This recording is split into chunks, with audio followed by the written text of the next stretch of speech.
దువ్వాడ శ్రీనివాస్ కి తన భార్య వానికి మధ్య 2 రోజుల పాటు జరిగిన చర్చలు విఫలమయ్యాయి. ఇవాళ 3వ రోజుకి చేరుకున్న ఈ చర్చలు. దువ్వాడ తరపున ఆయన సోదరుడు శ్రీధర్ చర్చల్లో పాల్గొంటున్నారు. వాణి మొత్తం 5 డిమాండ్స్ తో చర్చలకు వచ్చారు.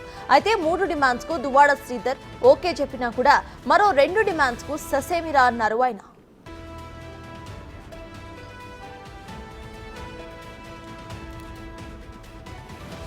పర్లాకిమిడిలో ఉన్న ఫ్యాక్టరీని పిల్లల పేరు మీద రాయాలి అన్నది వాణి తొలి డిమాండ్. దానికి దువ్వాడ సైడ్ నుంచి గ్రీన్ సిగ్నల్ వచ్చింది.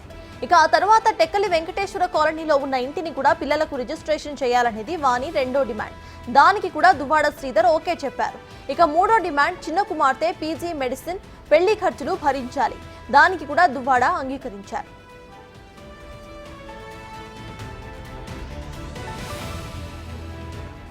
ఇంతవరకు బాగానే ఉన్న 4-5 డిమాండ్స్ కు మాత్రం నో చెప్పారు ఆయన. శ్రీనివాస్ ప్రస్తుతం ఉంటున్న ఇంటిని పిల్లల పేరు మీద రిజిస్ట్రేషన్ చేయాలని, తన భర్తతో విడాకులు వద్దు అనేవి వాణి సైడ్ నుంచి 4-5 డిమాండ్స్. ఈ రెండింటికి కూడా శ్రీధర్ ససేమిరా అని అన్నారు. ఇంతవరకు వచ్చిన తరువాత విడాకులే మంచిదని శ్రీధర్ వాదన. దీంతో చర్చలు విఫలమయ్యాయి.